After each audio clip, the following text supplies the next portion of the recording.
Maka Allah mengatakan illal ladzina amanu wa amilus shalihat falahum ajrun ghairu mamnun. Kalau dia beriman dulunya, maka pahalanya saya samakan kata Allah. Walaupun dia baca 1 lembar, seperti dia baca 1 juz ketika dia masa muda dulu. Ini penghormatan dari Allah Subhanahu wa taala.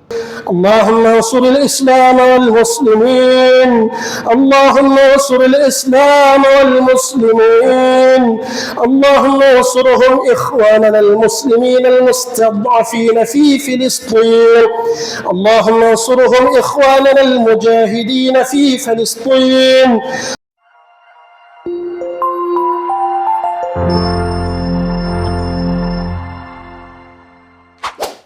Selamat menonton dan jangan lupa di-subscribe ya. Allahu Akbar. Bismillahirrahmanirrahim. Alhamdulillahi Rabbil Alamin. Ar-Rahmanir-Rahim. Maliki yaumiddin. Iyyaka na'budu wa iyyaka nasta'in. Ihdinas siratal mustaqim. Siratal ladzina an'amta 'alaihim ghairil maghdubi 'alaihim waladdallin.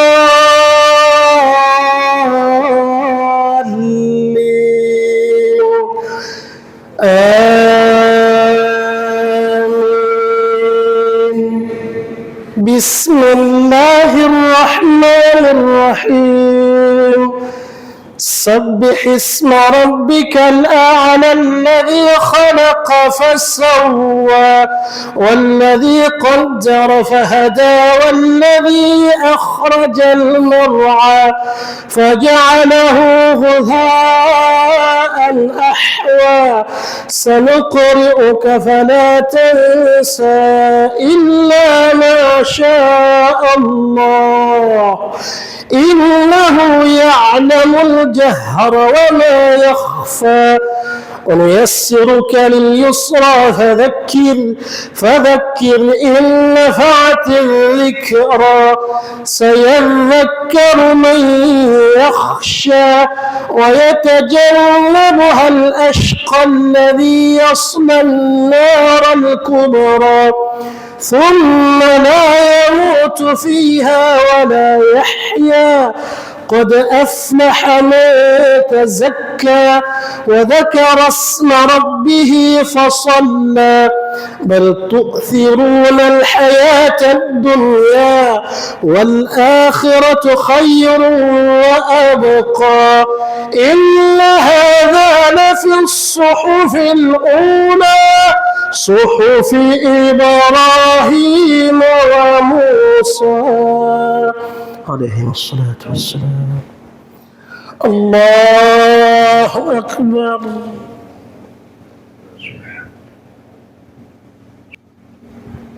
سمع الله لمن حمده.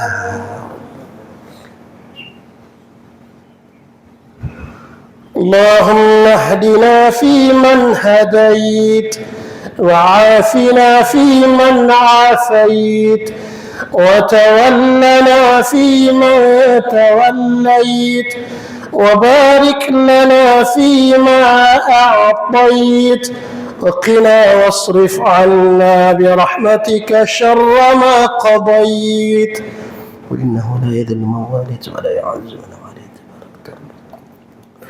فلك الحمد على ما قضيت. نستغفرك اللهم من جميع الذنوب والخطايا ونتوب إليك. نستغفرك اللهم من جميع الذنوب والخطايا ونتوب إليك.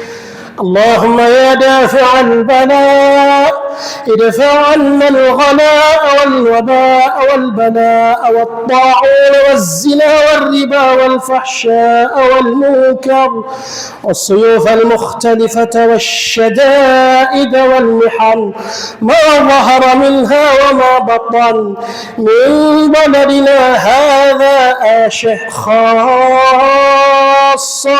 ومن قريتنا ومكاننا هذا خاصة ومن جميع بلاد المسلمين عامة إنك على كل شيء قدير. اللهم انصر الإسلام والمسلمين، اللهم انصر الإسلام والمسلمين، اللهم انصرهم إخواننا المسلمين المستضعفين في فلسطين، اللهم انصرهم إخواننا المجاهدين في فلسطين، اللهم انصرهم نصرا عزيزا، اللهم انصرهم نصرا عزيزا، اللهم انصرهم نصرا عزيزا وافتح لهم فتحا قريبا مبينا. اللهم اجعل القرآن لنا ربيع في قلوبنا ولأولادنا، اللهم اجعل القرآن لنا ربيع في قلوبنا ولأولادنا ولتلاميذنا ولتلاميذاتنا من هذه آشة خاصة يا أرحم الراحمين يا مجيب السائلين. ربنا ظلمنا أنفسنا وإن لم تغفر لنا وترحمنا لنكونن من الخاسرين. ربنا آتنا في الدنيا حسنة وفي الآخرة حسنة وقنا عذاب النار. وصلى الله على سيدنا محمد النبي الأمي وعلى آله وصحبه وبارك وسلم. الله أكبر.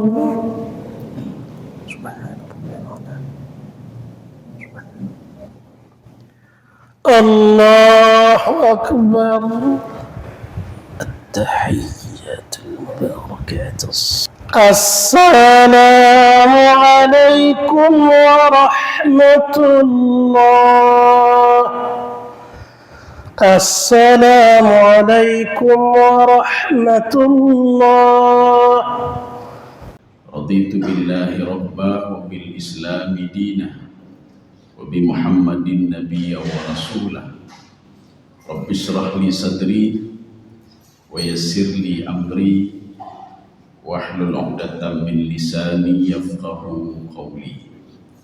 اللهم اجعل جمعنا هذا جمعا مرحوما وتفرقنا من بعده تفرقا معصوما. Yang saya hormati Bapak Cik Tuhaput, kemudian perangkat Kampung Kuta Alam, kemudian Imam Cik, kemudian Imam Khatib, dan seluruh jamaah sekalian yang dirahmati Allah. Wabil khusus jamaah Arafah yang sudah hadir pada subuh yang berbahagia ini. Imam Al-Ghazali punya beberapa kitab. Salah satunya adalah Minhajul Abidin. Ini Minhajul Abidin sudah disyarah oleh kitab Sirajul Talibin Syekh Zaini Dahlan. Jadi kata Imam Al-Ghazali, ada 4 hal yang membuat seseorang selalu gelisah dan selalu takut ya. 4 hal ini. Dan beliau nanti memberikan solusi. Jadi diberikan solusi oleh Imam Al-Ghazali. Nanti kita akan menambah melalui kitab Sirajul Talibin. Ada mensyarah daripada perkataan Imam Al-Ghazali. Apa kata Imam Al-Ghazali? Fata'ammal ala arba'ah. Coba kalian lihat ada 4 hal kata Imam Ghazali yang membuat seorang selalu takut, selalu gelisah, selalu susah. Yang pertama ar-rizqu. Itu masalah rezeki. Seorang takut dia tidak dapat rezeki hari ini. Seorang mengatakan pada dirinya sendiri, saya sudah berusaha semaksimal mungkin, tajarrattu anid dunya. Jadi saya sudah maksimal mungkin untuk mengejar dunia, apapun saya lakukan, maka saya harus dapat seperti ini. Tapi rupanya kenyataannya tidak dapat apa-apa. Dia sudah cari rezeki dari pagi sampai sore, yang dapat cuma sedikit. Maka dia gelisah dan susah. Dia gelisah. Perlu kita ketahui, rezeki atau nikmat itu relatif. Jadi bukan berarti hari ini kita tidak punya banyak duit, tidak ada rezeki, tidak. Relatif.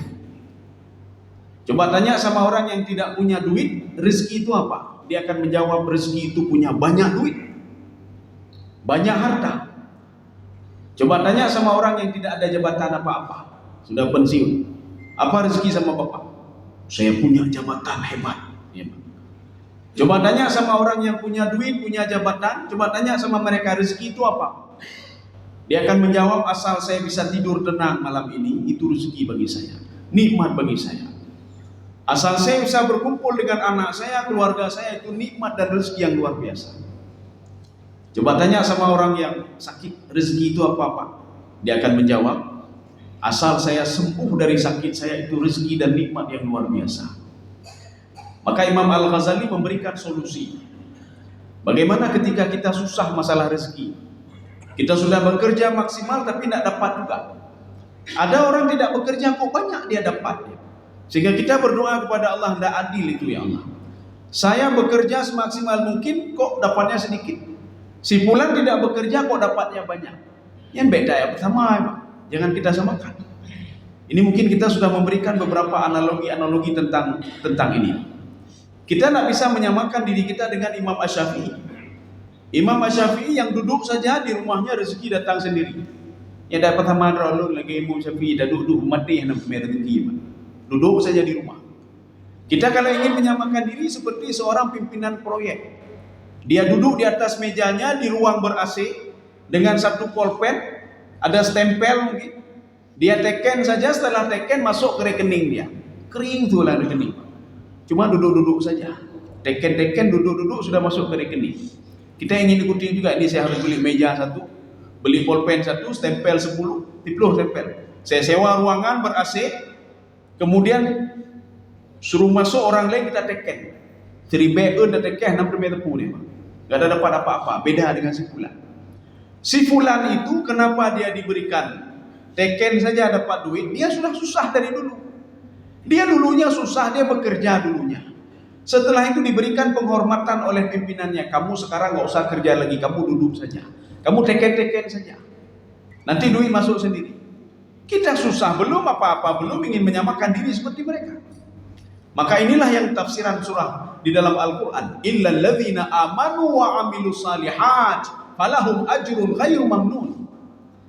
Jadi kecuali orang yang beriman, kata Allah, pahalanya tidak pernah berkurang. Kalau orang beriman, dari dulu dia beriman, bertakwa kepada Allah, terus dia pergi berjamaah, dia baca Al-Quran. Cuma volumenya ketika sudah tua sudah berkurang. Dulu ketika masih muda sanggup baca Al-Quran 1 juz. Ketika muda sanggup salat tarawih sekian rakaat. Ketika muda sanggup bangun tengah malam. Tapi ketika sudah tua, dulu 1 juz, sekarang 1 lembar. Maka Allah mengatakan, illal ladzina amanu wa amilus salihat falahum ajrun ghairu mamnun. Kalau dia beriman dulunya, maka pahalanya saya samakan, kata Allah. Walaupun dia baca 1 lembar, seperti dia baca 1 juz ketika dia masa muda dulu. Ini penghormatan dari Allah Subhanahu wa Ta'ala. Jadi artinya apa? Dia lakukan sedikit tapi dapat banyak. Seperti pegawai negeri setelah pensiun, dapat pesangon. Setelah pensiun, dapat gaji pensiun. Nah, gaji pensiun, duduk saja kering kasulam awal bulan yang katru. Kita ingin samakan seperti pensiunan, bumati yang nam temepur. Kita beli buat rekening lo ya duduk lagi bapaknya titi uro titi bulan natruk peng pensiun. Hana mun demai katanya. Kenapa? Karena kita tidak bekerja dulu. Mereka dulu bekerja dan diberikan penghormatan oleh tuannya. Kita juga begitu juga. Kita diberikan penghargaan oleh Allah Subhanahu wa Ta'ala. Kaum muslimin sedang jemaah dirahmati Allah. Maka jangan kita samakan seperti orang lain. Si fulan kenapa duduk-duduk saja dapat rezeki? Dia sudah susah-susah dulu. Imam Asy-Syafi'i dari kecil sudah susah. Dia mencari ilmu, menuntut ilmu dalam keadaan susah dan sulit. Tapi setelah dewasa diberikan penghormatan oleh Allah, neduk mentang rezeki terus. Kita susah belum, apa-apa juga belum. Maka diberikan solusi oleh Imam Al-Ghazali dalam kitab beliau. Solusinya apa? Masalah rezeki ini. At-tawakkal 'ala Allah. Bertawakallah kita kepada Allah Subhanahu wa taala. Masalah rezeki. Tawakal itu kalau kata Syekh Zaini Dahlan dalam kitab beliau Sirajul Talibin, beliau mengatakan tawakal itu i'timadul qalbi 'alal wakilil haq. Hati ini selalu terpaut kepada Allah Subhanahu wa taala. Kalau ada apa-apa, hana buku, dia dah kerja hana pun, kita serahkan kepada Allah. Pegejuk, hana gejuk. Yang jelas Allah itu maha bijaksana. Ya, jadi tidak ada suudzon sama sekali kepada Allah Subhanahu wa taala. Maka hati ini selalu terpaut kepada Allah. Ada di dalam kitab Imam Al-Ghazali yang lain, Ihya Ulumuddin. Di situ beliau membahas masalah al-khauf. Khauf itu takut artinya. Takut itu kata beliau, takut al-khaufu ala martabatani. Ada dua martabah. Jadi level yang pertama takut itu adalah martabatun ammah. Masih level umum. Itu level-level seperti kita. Kita takut masih level yang pertama. Level yang pertama, kalau ditanya kenapa salat berjamaah di masjid, level yang pertama mengatakan supaya dapat pahala 27 derajat. Kalau ditanya kenapa kalian berkurban tahun ini, level pertama menjawab supaya ada kendaraan di padang mahsyar. Ketika ditanya kenapa kalian berbuat kebaikan, supaya saya dimasukkan ke dalam surga oleh Allah. Kenapa tidak berbuat kejahatan? Nakhafu al-iqab, kami takut diazab oleh Allah Subhanahu wa taala. Yang level-level kita jawab. Level-level namanya al-khaufu ala martabatil ammah. Kalau ditanya kenapa kita ini supaya dapat ilmu, supaya begini, itu level pertama. Level yang kedua, ini namanya al-khaufu ala martabatil khassah. Level khusus. Level khusus bagaimana? Semua kembali kepada Allah. Kenapa salat? Karena diuli Allah, diperintah oleh Allah. Kenapa berkurban? Allah memerintahkan fasalli li rabbika wanhar. Mandu Allah. Hana kepikir surga neraka. Hana kepikir yang beliau pikir yang menciptakan azab itu. Yang beliau pikir yang menciptakan surga itu, yang menciptakan neraka itu. Makanya kalau orang sudah seperti ini hatinya selalu tenang, selalu tenang. Inilah namanya tawakal. Maka tawakal itu dia selalu kembali kepada Allah Subhanahu wa taala. Tidak mungkin Allah Subhanahu wa taala akan mencelakai hambanya yang patuh dan taat kepadanya, tidak mungkin. Bahkan tidak mungkin Allah tidak memberikan rezeki kepada orang-orang yang tidak beribadah, tetap diberikan rezeki. Walaupun rezeki itu adalah litazhaka anfusuhum, untuk membuat hati mereka sesat. Rezeki banyak diberikan tapi hatinya sesat. Dan yakinlah kita, kata Syekh Zaini Dahlan dalam kitab beliau Sirajul Talibin, yakinlah kita dengan firman Allah Subhanahu wa taala, wa ma min dabbatin fil ardi illa 'ala Allahi rizquha wa ya'lamu mustaqarraha wa mustawda'aha. Semua yang ada di bumi ini, bukan manusia saja, binatang nakai, tumbuh-tumbuhan nakai, tumbuh-tumbuhan, apapun yang ada di bumi termasuk manusia, illa 'ala Allahi rizquha, semua diberikan rezeki oleh Allah Subhanahu wa taala. Binatang itu rezeki belum ketanya nakai. Maka jangan pernah kita berdoa dan minta ya Allah don hana rezeki ronyo ya Allah, mustahil. Semua diberikan rezeki oleh Allah. Tumbuh-tumbuhan diberikan rezeki oleh Allah Subhanahu wa taala. Maka pada ayat lain Allah mengatakan wa fis sama'i rizqukum. Di langit sudah jelas rezeki kalian. Maksudnya apa? Di Lauhul Mahfuz sudah jelas rezeki kalian. Cuma kita tawakal saja, husnuzan kepada Allah Subhanahu wa taala. Artinya i'timadul qalbi 'alal wakilil haqqi. Kita ini hati ini selalu tergantung, ini pada sebenarnya sudah level kedua ini. Tapi tidak ada masalah. Kata Imam Al-Ghazali, seorang itu bisa ke level yang kedua illa biriyadhah, bisa dengan latihan-latihan sehingga dia bisa ke level kedua. Ditanya kenapa pergi ke masjidnya, menyo seandainya bekerja masjid karena nampak kecilnya, nampaknya kepalanya ke level saya, kenapa itu level level. Kenapa pergi haji? Baik hana mau sagai dengan tetangga. Go kata tabi-tabi haji, dia peng kalau Eropah kat lu haji hana teruk lah. Itu bukan level pernah hana apa itu level, pak level 0 lah. Ibadah-ibadah hana apa itu. Hana berdemi tepu, hana berdemi tepu. Kenapa kau royok? Baik hana mau sagai pak kecilnya. Paling enggak tamat-mat parang dua ke, lega main tak awal. Kenapa pergi ke tempat orang meninggal? Hai menyohan aja meninggal katanya saya aja anu bagi katanya. Yang apa itu level lima. Jadi artinya level yang pertama itu mengharap pahala, mengharap surga, takut kepada azab Allah Subhanahu wa taala. Tapi diberikan solusi oleh Imam Al-Ghazali, bertawakallah kamu kepada Allah. Maka kalau dalam konteks ini kajian Imam Ghazali, tawakal ini konteksnya apa? Ya hal-hal positif. Ya, nih. Menyoyak temecu hana pun tawakal, Pak. Juga temecu ya tagok lu tawakal ke drone ya Allah. Apakah nanti banyak saya dapat kau sedikit? Yang kan tawakal aja, Pak. Itu sudah berbuat dosa.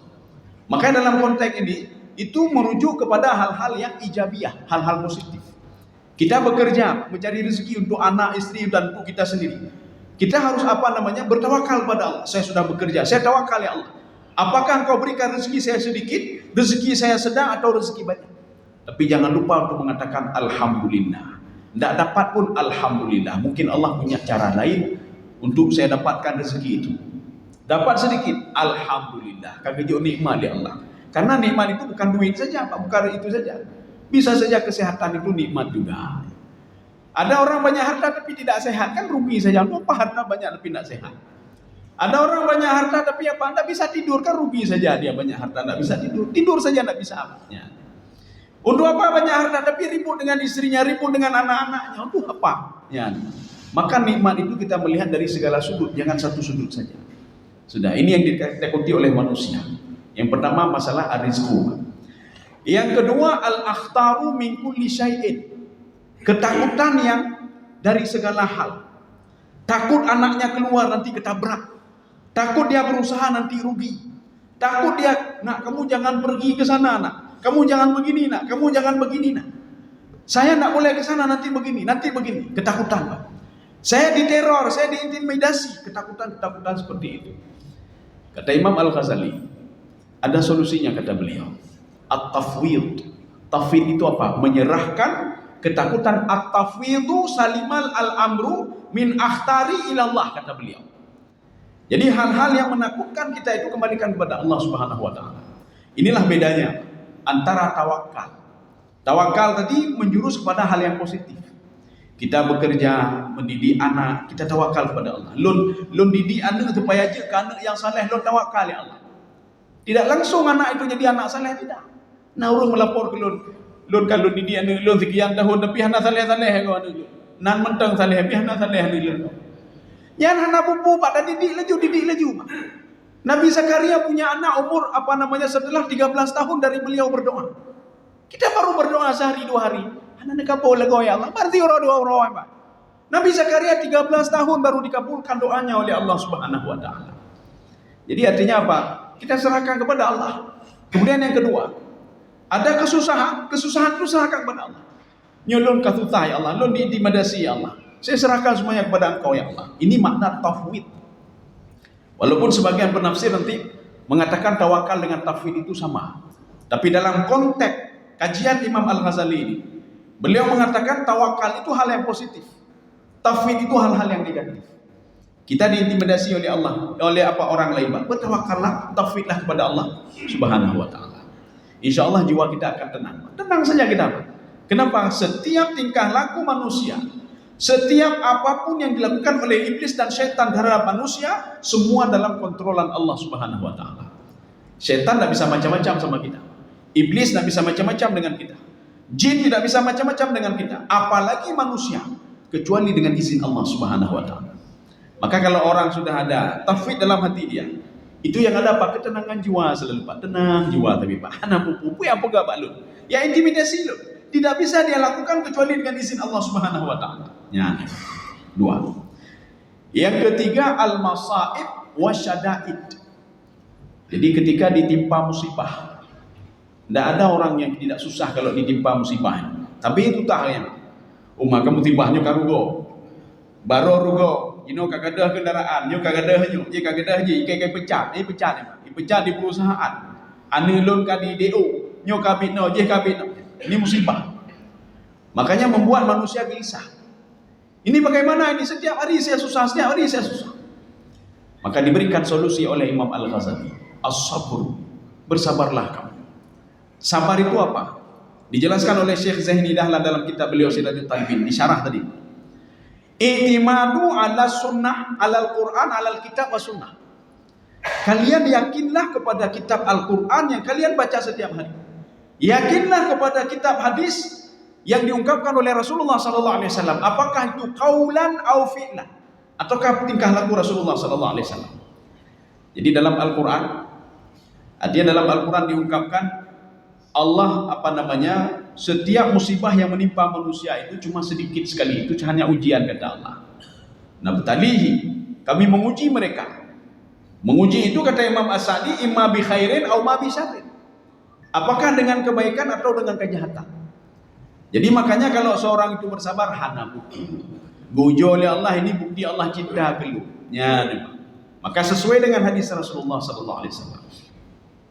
Innallaha idza ahabba 'abdan ibtalahu. Allah kalau mencintai seorang hamba, maka Allah akan menguji dia, akan diuji oleh Allah.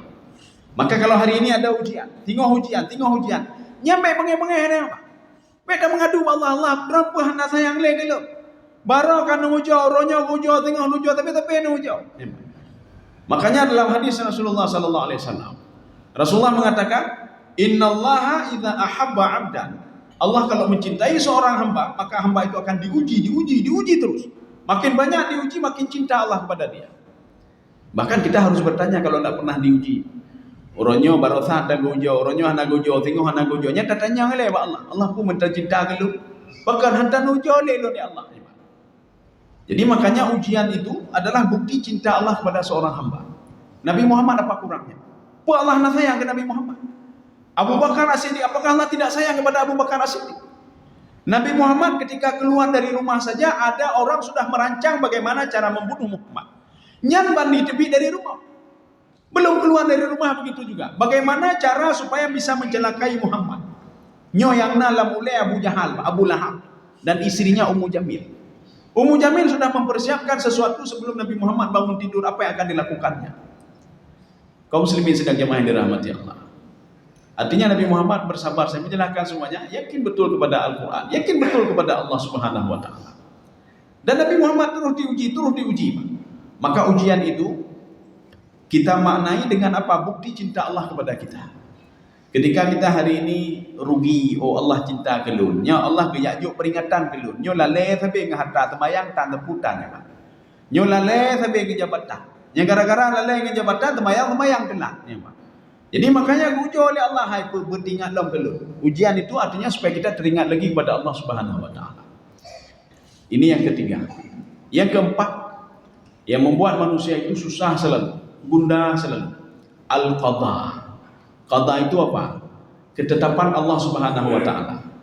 Dia merasa, dia panggil anaknya, "Nak, kamu mau jadi apa? Nak 5 tahun yang akan datang." Dia tutah, dia susah, dia bagaimana anaknya 5 tahun ke depan bagaimana? "Nak, kalau saya meninggal dunia, kamu mau jadi apa, Nak?" Pegasin rana. Dia khawatir terhadap takdir Allah Subhanahu wa Ta'ala. Dia tidak tahu ini bagaimana ini. Makanya investasi juga, investasi. Kalau kita tanya untuk apa investasi? Supaya bahagia masa tua nanti. Bahagia le masa tua. Kadang-kadang metruk dan masa tua katanya. Terpegang tu dah minta harta puluhan tahun untuk apa? Bahagia masa tua. Waktu muda kamu meninggal pun masa tua. Jadi artinya apa? Kita itu diberikan solusi oleh Imam Al-Ghazali. Bagaimana solusi? Supaya kita tidak takut masalah takdir kita.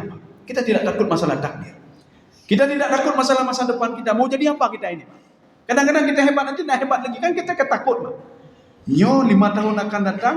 Ini bagaimana kalau saya meninggal rumah-rumah itu aliko. Ini anak saya 5 tahun akan datang akan menjadi begini. Bagaimana ini? Contoh ya Pak. Ada seorang bapak-bapak mendatangi saya. "Ustaz, anak lun yang tidurnya lain apa? Yang mendum-mendumnya yang genteng-genteng mendum. Jeroh-jeroh mendum, gek-gek akai mendum. Yang tidurnya kaitam, tungang, batu lah. Hanjengu Ustaz. Lun pegang, oh hanjeng negayan Pak. Tak bisa begitu ya. Hanjengu ka padunggo lun didik hanjengu kurung je. Rumah baik tebi lagi kata-kata apa? Betul tak hanjengu je. Kaitam hanjengu lah. Tidak begini lagi ada ho je. Hai dengar lun. Rupanya setelah kejadian tsunami, itu yang lain semua meninggal dunia. Yang tinggal cuma yang hitam tadi. Yang hitam tadi yang tinggal. Apa kata bapak itu? Setelah berapa tahun setelah tsunami, bapak itu mendatangi saya lagi. "Ustaz, cukup jeroh anak lun ni Ustaz. Yang tolong lo nanaknya jino, yang gantol lo nanak lo jino, yang minta kerja anak lo jino. Satu-satunya yang paling tahu lo akan anak lo. Waktu sakit yang jihilun anak lo. Maka jiba yang lo mengalir. Ketika kita mendidik anak, kita jangan lihat langsung, Pak. Kita lihat kita bertawakal kepada Allah.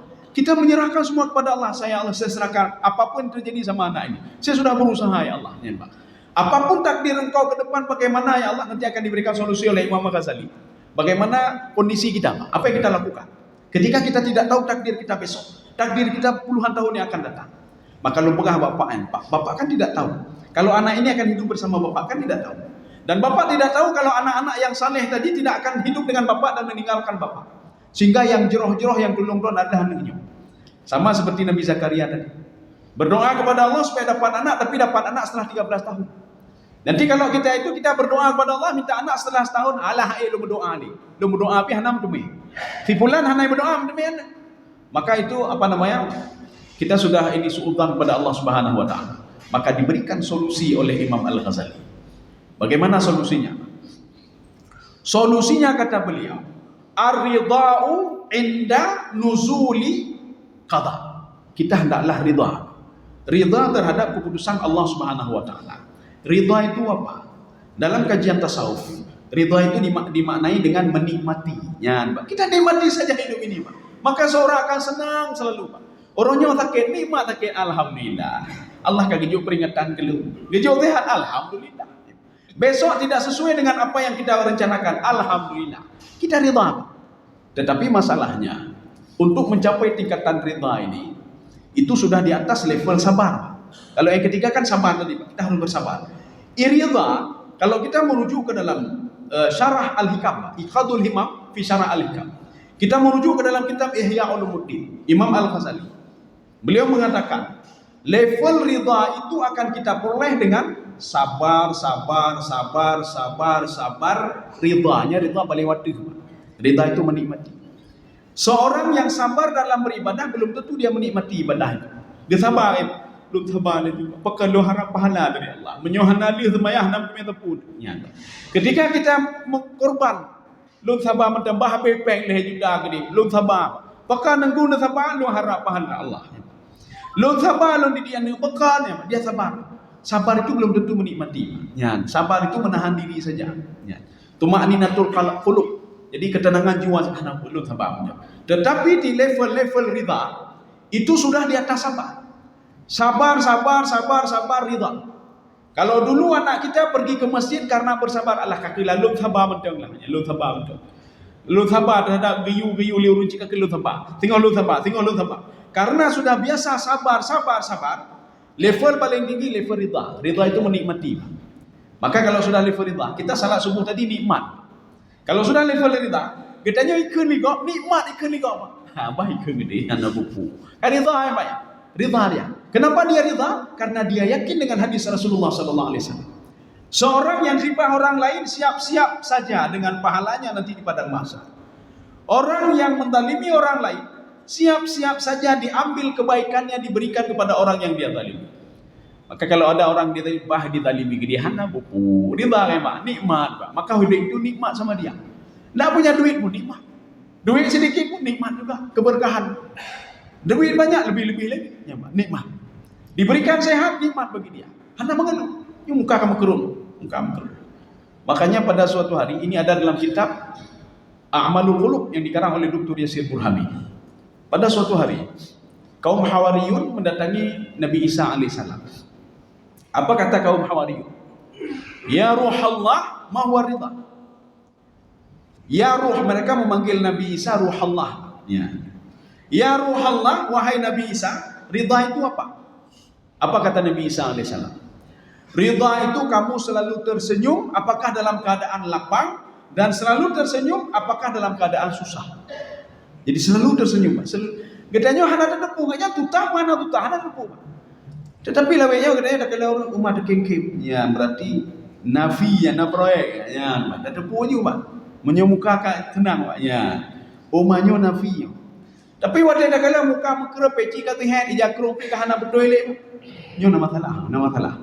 Belum keruk muka nyo kan utang atau masalah lain, Nyo utang mesti.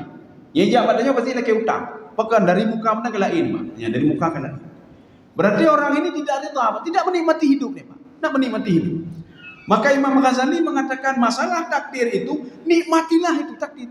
Bagaimana Nabi Muhammad menikmatinya, Pak? Nabi Muhammad dilempar, dia nikmati lemparan itu. Ketika beliau pergi ke Taif, lemparan-lemparan itu dinikmati. Kotoran yang dilempar dia nikmati, Pak. Nikmat sama beliau. Sehingga malaikat gunung dan malaikat Jibril mendatangi Nabi Muhammad sallallahu alaihi wasallam. Ya Muhammad, hai long kala ni Muhammad, hai long kala ni. Nepuiti Lord Muhammad, lo angkat bukit ini saya hancurkan penduduk Taif. Oh, baik kata Rasulullah. Rasulullah berdoa lagi kepada Allah. Allahumma hdi qaumi fa innahum la ya'lamun. Berikan petunjuk kepada kaumku, mereka tidak tahu apa-apa. Karena Rasulullah mengatakan, saya yakin betul. Di antara 100% yang mereka itu membangkang kepada Allah, mungkin ada 50% atau sekian persen yang nantinya akan menjadi penghafal Quran. Yang nantinya akan menjadi seorang yang paham hadis, paham agama, orang ahli ibadah. Rupanya kan betul. Setelah kejadian itu, penduduk Taif ada yang menjadi seorang penafsir, ada orang yang paham hadis, ada orang yang ahli ibadah dan lain sebagainya. Ini akibat apa? Akibat Rasulullah menikmati. Dia nikmati. Jadi kesenangan itu dia nikmati. Tapi kalau Rasulullah tidak menikmati, Rasulullah sudah mengatakan, "Bet buah bunong, dua buah bunong." Bercirit doa ya, Pak. Jadi dia akan matele bercirit, Pak. Bercirit bebek nale bunganya, bergadah hendu. Kalau kita kan begitu, Pak. Kita ketika disakiti hati orang oleh orang lain atau dizalimi oleh orang lain, dijak orang keleh. Ki banjaran itu dong babe, bebek tinggal keturunan babe hendu. Ya, Pak. Bahkan kita ketika dikata-katain oleh orang lain satu kali, katanya pelhega ada kenganyan, Pak. Irong bate tiga, nyan hebo bate ipa ada hurunya, Pak. Makanya Rasulullah sallallahu alaihi wasallam, Rasulullah ditakdirkan diludahi oleh Yahudi, lidah Yahudi. Tapi Rasulullah menikmati ludah itu, dia nikmati, Pak. Nyodanya pandai naik ludah tiga lehega ada ludah. Ketika Rasulullah diludah, alhamdulillah, dia nikmati, Pak. Inilah hidup, Pak. Maka hidup itu nikmat, Pak. Nah, rezeki nikmat, hidup nikmati, Pak. Nah, ada rezeki nikmat juga hidup ini, Pak. Karena kita yakin, kenapa kita nikmati, Pak? Kita yakin Allah itu alimun, hakimun. Alim itu apa? Dalam tafsir Al-Baghawi, alimun bima ya'muru wa alimun bima yanha. Allah itu sudah tahu target. Ketika Allah menyuruh sesuatu, ada targetnya. Ketika Allah melarang sesuatu, ada targetnya juga. Jadi bukan melarang saja, menyuruh saja, tidak. Kamu bersabarlah, kamu ada targetnya. Jangan kamu berbuat maksiat, ada targetnya. Jadi bukan begitu saja, tidak. Maka seorang yang rida, dia yakin betul pada sifat Allah alim. Allah itu tahu. Saya sedang disakiti oleh orang lain, tapi bukan maksudnya untuk menjelakai saya, tidak. Untuk mengangkat derajat saya. Bukan berarti untuk ingin menguji saya. Allah ingin melihat sejauh mana tingkatan keimanan saya kepada Allah Subhanahu wa taala. Ketika kita bercerita tentang takdir, apakah boleh kita merubah takdir? Minta kepada Allah, ya Allah rubah takdir saya. Seperti doa Umar bin Khattab radhiyallahu anhu. Umar bin Khattab setiap habis salat berdoa beliau, ya Allah kalau takdir saya jelek, rubahlah menjadi baik. Pertanyaannya, apakah boleh seperti itu? Boleh nggak kita habis ini berdoa, ya Allah, yang bro takdir lo nepeget mendum, ya Allah, apakah boleh? Ya. Dijawab oleh Ibnu Abbas dalam tafsir beliau, boleh. Kenapa tidak boleh? Karena takdir itu ada dua, kata Imam Al-Ghazali. Kata apa Ibnu Abbas? Takdir yang pertama itu adalah takdir yang ada di Lauhul Mahfuz. Takdir itu tidak diketahui oleh siapapun illallah, kecuali Allah Subhanahu wa taala. Termasuk malaikat, hanya depu malaikat. Kapan matinya malaikat? Hanya depu malaikat. Kapan saya dicabut nyawa? Kapan kiamat? Hanya depu. Bagaimana keadaan? Hanya depu malaikat, kecuali diberitahukan oleh Allah Subhanahu wa taala. Takdir yang kedua adalah takdir yang Allah beritahukan kepada 4 malaikat. Termasuk ketika kita diberikan roh di dalam kandungan. Allah mengatakan, tulislah rezekinya, tulislah masa depannya, tulislah ini, tulislah itu. Secara umum masih. Malaikat mengetahui kita, kondisi kita secara umum. Ya, memang. Si fulan ini dia hidupnya sengsara, nanti akhirnya akan bahagia. Secara umum diketahui oleh malaikat. Kenapa? Karena diberitahukan oleh Allah ketika kita dalam kandungan. Kemudian secara khusus lagi, Allah memberitahukan ketika malam Lailatul Qadar. Allah beritahukan kepada 4 malaikat, wahai malaikatku, si A ini kedepannya seperti ini. Kedepannya Pak, setahun yang akan datang. Dia kehidupannya hari-harinya begini. Dia akan dapat rezeki dia 5% saja. Baik lele aja. Baik 7%, baik 5% mental. Nya tungang macam nya. Menyola aja hanya ibadah lain. Nya nampak. Nyo tipulannya nujo bela nujo je tipulan ber. Malaikat sudah tahu semua setahun akan datang ke depan. Inilah kata Ibnu Abbas, firman Allah Subhanahu wa taala, "Yamhullahu ma yasha'u wa yuthbit wa 'indahu ummul kitab." Allah bisa merubah takdir yang ada pada 4 malaikat. Allah bisa merubah takdir yang diketahui oleh malaikat ketika kita di dalam kandungan. Wa yuthbit, dan menetapkan takdir yang baru. Wa 'indahu ummul kitab, yang tidak bisa berubah adalah takdir yang ada di Lauhul Mahfuz. Itu tidak bisa berubah. Maka setiap kita berdoa, ya Allah nejuk ulun takdir yang get, ya Allah nerubah takdir menyobrok je ke get, itu takdir yang sudah diketahui oleh malaikat. Malaikat tahu kalau dalam tahun ini kita selalu rugi. Ketika kita berdoa, ya Allah nerubah takdir lo, ya Allah, rugi tadi bisa menjadi untung tapi gara-gara kita berdoa dan yakin kepada Allah, rubahlah takdir saya ya Allah. Itu takdir yang ada pada 4 malaikat. Siapa 4 malaikat itu? Malaikat Jibril. Jibril kalau kita lihat di dalam kitab Al-Bidayah wa Nihayah, muwakkilun birrihu warriyahu. Walaupun Nabi tidak ada lagi, Rasul tidak ada lagi, tapi tugas beliau itu berurusan dengan angin. Ada angin rahmat, ada angin kencang, ada angin bala, itu urusan Jibril itu. Maka menyota kalian narumo kagak panco kaje nyana Jibril. Ada itu Jibril atas perintah Allah Subhanahu wa taala. Yang kedua, malaikat Mikail. Nya ujian hanai dren lagu. Allah memerintahkan Mikail baik betrau ujian ini. Betrau ujian 3 mentap. Bahkan kalau saya turunkan hujan, mereka itu ingkar semua kepada saya. Tapi kalau tidak turun hujan, berdoa tapi Allah berdoa tapi mereka makin dekat dengan. Tapi kalau sudah turun hujan, maka mereka itu tidak dekat lagi dengan malaikat Israel. Israel itu sudah tahu, Pak, setahun akan datang siapa yang akan dicabut nyawa kayak itu tahu. Karena mandu, tinggal tekan tombol mentap. Ya. Kemudian yang terakhir adalah malaikat Israfil, peniup sangkakala. Maka di dalam kitab Al-Bidayah wa Nihayah, satu-satunya malaikat yang belum bekerja sampai sekarang adalah malaikat Israfil. Tugasnya cuma tiup sangkakala saja, tiup pedang sangkakala. Menyogolok kiamat dia nak tiup. Oh sudah puluhan ribuan tahun lagi-lagi aja. Maka tugas dia nanti meniup sangkakala yang pertama dan meniup sangkakala yang kedua. Yang jaraknya itu kata Imam Jalalain dalam tafsir beliau, al-masafatu baina nafkhatil ula wa nafkhatil thaniyah 40 sana. Itu jarak tiupan sangkakala yang pertama dengan kedua 40 tahun. Kalau kita konversikan dengan perhitungan Allah, satu hari itu 1000 tahun, berarti 40.000 tahun minimal kita berada di alam barzakh. Dan nantinya akan ditiup sangkakala yang kedua, kita semua bangkit. Manusia yang dulu pertama sekali sampai sekarang dan akan datang, semua akan mempertanggungjawabkan apa yang sudah dilakukannya di hadapan Allah Subhanahu wa taala. Kaum muslimin sedang dirahmati Allah. Saya rasa kalau kita jalankan solusi-solusi ini, Imam Al-Ghazali ini, hidup itu akan tenang sekali, Pak. Hana tutah liur. Hana tutahnya tutah gimana? Hana tutah. Kalau dia mau bertawakal kepada Allah, kalau dia mau tafwid, menyerahkan segala kesusahan dia, kemudahan dia kepada Allah Subhanahu wa taala. Kalau dia mau bersabar terhadap apa yang menimpa dia, dan yakinlah dia, apapun yang menimpa dia adalah kebaikan bagi dia. Maka salah satu sifat Allah adalah hakim. Hakim itu apa? Setiap apapun yang dilakukan oleh Allah ada hikmah bagi orang itu, bukan bagi Allah. Setiap Allah melarang sesuatu bagi seseorang, ada hikmah bagi orang itu. Dan yang terakhir, kita nikmati hidup ini. Al-qadha, ar-ridha, kita nikmati. Apakah perintah itu kita nikmati? Larangan itu kita nikmati juga. Jangan lihat maksiat. Kita tidak melihat maksiat, kita nikmat, Pak, nikmat. Bukan nikmat melihat maksiatnya, nikmat meninggalkan maksiatnya. Ya, mudah-mudahan ada manfaat bagi saya sendiri dan jemaah sekalian.